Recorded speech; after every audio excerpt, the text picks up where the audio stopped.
ലവാന്തയെ പരാജയപ്പെടുത്തിയിട്ടും Real Madrid താരങ്ങളെ കൂവിയ Real ആരാധകരാണ് football ലോകത്തെ ചർച്ചാ വിഷയം. സാന്റിയാഗോ ബെർണബ്യൂവിലെ റയൽ ആരാധകരുടെ പ്രതിഷേധം താരങ്ങളോടുള്ള വെറുപ്പുകൊണ്ടല്ല, പ്രകടനത്തിലെ നിരാശ കൊണ്ടാണ്. റയൽ മാഡ്രിഡിന്റെ തൂവള്ളക്കുപ്പായത്തിൽ ചെളിയും വിയർപ്പും ചിലപ്പോഴൊക്കെ രക്തവും പുരളും. പക്ഷെ ഒരിക്കലും നാണക്കേട് പുരളില്ല. സാന്റിയാഗോ ബെർണബ്യൂവിന്റെ വാക്കുകൾ റയൽ ആരാധകർ കനൽ പോലെ മനസ്സിൽ കൊണ്ടു നടക്കാൻ തുടങ്ങിയിട്ട് വർഷങ്ങളായി. ആ കനലാണ് സാന്റിയാഗോ ബെർണബ്യൂവിൽ കഴിഞ്ഞ ദിവസം തീഗോളമായി മാറിയത്.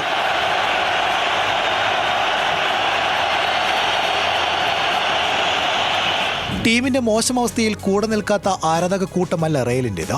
പക്ഷേ ക്ലബിന് മുകളിലല്ല അവർക്ക് ഒരു താരങ്ങളും. ടീമിനെ പിന്നോട്ടടിക്കുന്ന ആരെയും അവർ നിശിതമായി വിമർശിക്കും. അതിൽ താരമെന്നോ പരിശീലകനെന്നോ പ്രസിഡന്റെന്നോ വ്യത്യാസമില്ല. കിരീടമൊന്നും നേടാൻ കഴിയാത്ത സീസണിൽ പോലും റയൽ നേരിടാത്ത പ്രതിഷേധമാണ് കഴിഞ്ഞ ദിവസം ഉണ്ടായത്.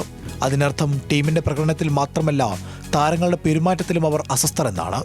പെരസ് പോലും ആരാധകരുടെ പ്രതിഷേധത്തിന്റെ ചൂടറിഞ്ഞു. സാന്റിയാഗോ ബെർണബ്യൂവിനെ സാക്ഷിയാക്കിയാണ് റയൽ അവിശ്വസനീയ തിരിച്ചുവരവുകൾ നടത്തിയിട്ടുള്ളത്. അത്തരമൊരു തിരിച്ചുവരവിനായാണ് അവർ കാത്തിരിക്കുന്നത്. കൂകി വിളിച്ചതിനേക്കാൾ ഉച്ചത്തിൽ അവർ ആർപ്പ് വിളിക്കും.